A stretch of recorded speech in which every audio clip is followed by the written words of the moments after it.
Hello everyone, this is Jesse, Jish Money MMA. This is my first video doing a breakdown of like a fight card or anything like that. I'm going through the full Michel Pereira, Fluffy Hernandez card. Pretty good breakdown here. I'm after predicting all the fights. I'm going to smash this one, let's be honest. Alright, first fight of the night. What are we talking about here? Robelis Despaigne, Austen Lane, Robelis Despaigne. We kind of seen everything he has to offer. He's super long, he's so fucking fast, he will knock you out. He'll just knock you out straight away, that's what he does. He had 4 fights, finished him in less than 40 seconds, I think, at one stage, like all together, which is fucking ridiculous. So, he's super fucking long, taekwondo guy. He's not very strong grappling at all. His last fight against Waldo Cortez, he got kind of grapple fucked a little bit. Very easy. He's very easy to control. He's not very strong. He's not very athletic when it comes to grappling, when it comes to pushing lads off of him. And Austen Lane, being ex-NFL, super strong, super athletic, pretty much the same size as him. Probably only an inch or two between them. I don't think Robelis will be able to push him off him if Austen gets on top of him, but I don't think Austen Lane is very good. He's been knocked out a few times by some guys who are just not great. He seems very sloppy on the feet. His hands go down. He just gets picked off. I can see... Personally, I'm probably just going to go with Despaigne. I think he's going to get him quick. I do. I think it's kind of his... Despaigne is, 37 now or something. He's old. I think Austen Lane is 36, so they're both kind of slow.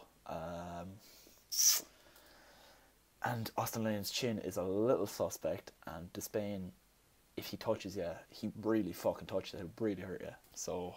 I'm going with Despaigne by KO on this one. I don't think Austen Lane is really UFC level, even though I don't know if Despaigne is either, but he has at least one thing that's fucking amazing, and I think he's going to win by knockout. Second fight, Melissa Martinez, Alice Ardeen. 2 fan favourites, what can I say? We know these girls well. We do not know these girls at all. We don't know these two. I have no idea who either of these people are. Done my little breakdown here. We don't care about this fight. Nobody cares about this fight. You're not going to convince me that you care about this fight. So I'm not even going to look into these people. I don't know them. You don't know them. Who fucking cares? On to Jessica Penne, Elise Reed. This will be okay. I can see this going to a decision. They're both pretty fucking old. Jessica Penne is definitely very old, and she's definitely slowed down a bit. I think she hasn't won a fight since 2021. A lot of cancelled fights as well, so I imagine she could be carrying a few injuries. She didn't have a good performance in her last fight. Elise Reed's 4 knockouts all come from kind of being in bottom position though. And Jessica Penne she's smart. Like, she's been doing this fucking how long? She has been around forever. Her 4 losses, Elise Reed's, are 2 by rear naked choke and 2 by ground and pound. So if Jessica Penne can get her down and grind her out a little bit, she could actually secure a finish or a submission. But I do think Elise Reed is stronger. She's younger. I just imagine she's going to be fresher. She's coming off a tough loss. But yeah, I can see Elise Reed winning this one by decision, to be honest. I can't back Jessica Penne anymore. I think she's too old. I think she's past that. I think this is probably her last fight in the UFC. Yeah, Elise Reed by decision, I think, for this one. That's my pick. To Joselyn Edwards, Tamires, Vidal. I think this is actually going to be I actually think this is going to be a bit of a fucking banger here. A bit of a underrated one. Joselyn Edwards, weird looking girl. Tamires Vidal, scary looking person over here. She's the underdog, and I think for a good reason. Didn't mean to go into this, but 1 win by knockout, 2 by submission, blah blah blah. She has a win. She does have wins, I think, before the UFC. She's 1 by heel hook, 1 by flying knee, which is pretty fucking cool. So she does have a lot of tricks in her bag, but Joselyn Edwards is more experienced. She's been around the UFC longer. I think she's 4-4, all decisions. 2 of them were split decisions, her wins. So she's not exactly top caliber. So it's going to be on Tamires Vidal to see if she can kind of pull something out of the bag or not. But I think I'm going with Joselyn Edwards by decision on that one, to be honest. Katona, Matsumoto. Sorry, fucked up his name. This is going to be fucking class. This is going to be brilliant. I'd watch this fight now before a lot of other fights. Katona is very fucking good, and Matsumoto is super dangerous. Katona's just... He's solid all around. He's been around for a while. He's on the Ultimate Fighter. He's SPG Dublin, so he's under John Kavanagh. He always comes in with a good game plan. He knows how to win. Matsumoto's a favourite. He's big. He's actually a decent favourite here at -250. I don't agree with it. I can't. I just don't. I have looked at some of the older fighters. See, he's very young. I don't think he's the experience or he's as good all around as Brad Katona. But he's very good chokes. He's a lot of wins by chokes, all sorts of chokes. I just don't see Katona getting in that position. I do think he's very good. I rate him pretty highly. I go with Brad Katona decision here, to be honest. I just think he's winning here. I don't really get the odds. I don't know what people... Maybe I'm missing something now with Matsumoto. I think Brad Katona is a good bet now in this weekend. On to this one now with Nicalau and Almabayev. I actually don't know Almabayev somehow. I feel like he's someone I should know, being 20-2 and fighting up in the ranks against against Nicalau. Sorry. Almabayev, he's from Kazakhstan. He's fucking super strong grappling. He's 20-2 for a reason. He's kind of shorter. He's fucking super strong. You see when he's grappling, lads, he's a back like the Dagestanis. He's like Islam. When he's fucking really as a whole, he's a super squeeze. But I think Nicalau is a very good fighter. He's really pushing up to the top of the flyweight division. He's very good all around. Very good boxer. He knocked out Matt Schnell. Everybody knocks out Matt Schnell. You could fucking turn around and fart at Matt Schnell and he'd be just unconscious on the floor. So that's not like a major thing. What else after that? He wins over Tim Elliott, Manel Cap, Nicalau does, but he has had two fucking pretty tough losses to Brandon Horval and Alex Perez. Alex Perez knocked him out pretty bad in his last two fights, so I think he does know this is kind of it's one of his last chances to really stay at the top of the flyweight division and let people know he is that good. So I think Nicalau will be super ready for this fight. But I think Almabayev is fucking class. He's really good. So look at grappling stats, yeah. See that 6.7 takedowns per 15 per fight, like that's really fucking good. Look at that 93 though defense on Nicalau. I didn't even see this. I just don't think having good defense, takedown defense, it's not the same as wrestling against someone who looks like this.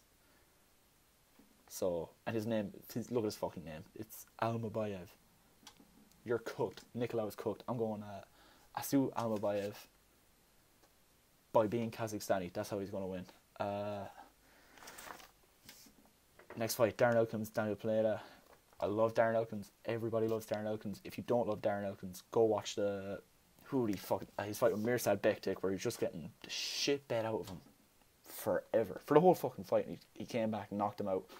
Oh, like this. Coolest shit you've ever seen.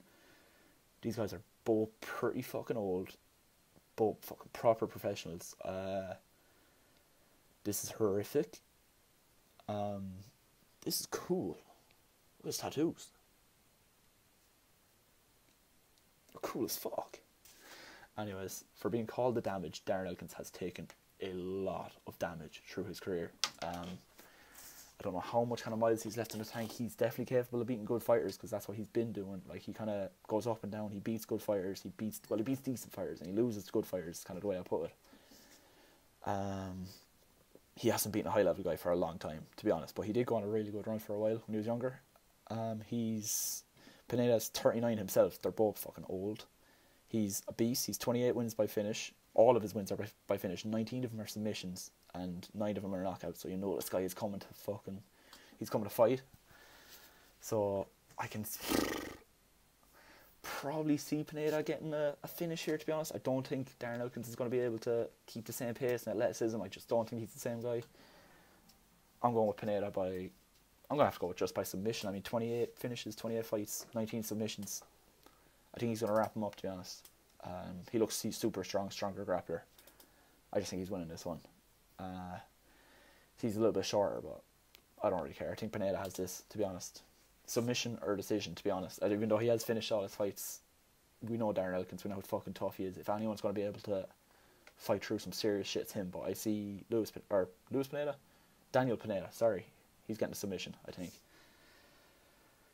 This is another fucking banger. This is a really good card. I'm not going to lie, there's a lot of really fucking good fights on this. A lot of bangers. This is one of those kind of ones that just goes underground. A lot of people don't talk about it. A lot of people are going to miss a lot of really good fights this weekend. I recommend watching them. This is cool. This is going to be a really good fight. I watched Brady Hiestand's fight against... Who did he fight? Garrett Armfield. It's super cool fight. He got caught in a bad armbar. Really cool takedowns. Fucking brawling. He's not the best defensively on his feet. Jake Hadley, super tight. A little bit more experienced. A bit older. Out of England, out of smaller gym, but don't think that really matters. I'm not sure now. This is about as 50-50 now. I really struggle to make a pick on this one. Bit of a toss-up. I think, yeah, Jake Hadley's super good. He's kind of quick kicks. Good striking. I can see him just catching Hiestand. But Hiestand will be super strong. He's willing to kind of grind it out and push you up against the fence. But I'm going with Hadley. I think I'm going with Jake Hadley, to be honest, in this one. I think his striking's going to be pretty good. His kicks will be good. I can see him getting a finish, but this guy's a fucking dog over here, Brady Hiestand. He is a dog. He will fight. He does not give up. This guy is tough as fuck. No, I'm going Jake Hadley. No, I don't know what to go on this one. This is such a fucking toss-up. I have it written down that I was going with Jake Hadley decision, but... this is completely 50-50. Don't take anything I'm saying for fucking anything on this. Alright, next fight. Going on to Charles Johnson and Sumudaerji. I think Charles Johnson is super active this year. He's 4 fights this year, 3 wins. Last one was against Joshua Van, who's a bit of a beast as well. Very fucking dangerous striking. He was piecing up Charles Johnson a little bit to start, but Charles is tough as they fucking come, and he will stay on his feet. He will fight you on his feet. He doesn't care. This guy will figure something out. It's just the way he fights. He wants to fucking stand with you. Sumudaerji is nearly an all-out fucking kickboxer. This guy's a beast. He's 16-6. 6 of his losses are all by submission. 13 of his wins by KO. So you know exactly what to fucking expect here. Look at that. See the strikes. They're pretty similar. They're both very good strikers. Grappling, non-existent. Takedown, well, yeah, takedown actually 100%, but he doesn't do takedowns, so whatever. These guys don't like grappling. These guys want to strike. They're going to fucking fight. This will be a really good fight. This will be really good to see how good Sumudaerji is, but there's a reason they're not putting him in there against a grappler, because it's not going to work out for him. I cannot see him going too far in the UFC, especially being a fucking flyweight. There's too many super skilled guys, but you can pick stuff up very quick, and he looks fucking good. He looks sharp. I'm going with Charles Johnson, though. I'm going to stay with him. I'm going to go with decision, because I think if Sumudaerji is as good as he seems on the feet and he starts getting the shit kind of kicked out of him, Charles Johnson, I think he might just start pressing up against the fence, hopefully beating him up in the clinch. I'm going with Charles Johnson. I like Charles Johnson. I think he's more experienced, better fighter all around. But I don't know much about Sumudaerji. I don't think any of us really do. This is a big fight to find out, like, what he's really made of, you know? Rob Font and Kyle. This is fucking great. This is really good. This is really, really good, this card. It's super, it's just no one's talking about it. It's super overlooked. Rob Font and Kyler Phillips, that's a super cool fight. A super cool one. Rob Font, he's been around for a long time. He's very fucking old. I don't know what age he is. Have it down here somewhere. 37. Rob Font is 37 years old as a bantamweight, and he's been fighting at the top. I think he's coming off fighting Device and Sandhagen in his last 2 fights, but before that he was on a bit of a fucking rip, like. Knocking out Hernandez. Who else did he beat? Cody Garbrandt, Sergio Pettis, Marlon Moraes. That's a lot of good wins. Sergio Pettis, Marlon Moraes, Cody Garbrandt, Adrian Yanez. This guy's a really, really good fighter. You don't beat these guys without being a good fighter.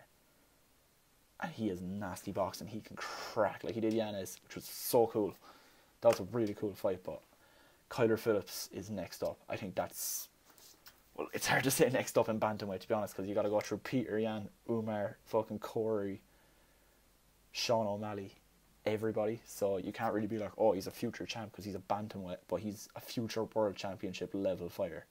That's 100% certain for me, to be honest, because you watch this guy fight and people look confused. Like, he has 1 or 2 losses where he was only okay. I think he does kind of lack a bit of fucking aggression, a little bit of bite. I don't know what word to put on it, but Kyler Phillips has all the skills to go all the way. He's a judo champ, he's a jiu-jitsu champ, he's a wrestling champ. He started training at 3 years old or something in one of the Gracie academies. This guy is lifelong martial artist. He's super skilled, he's super smart. He trains at the same place as Sean O'Malley. I'm fairly sure he's out of the MMA lab.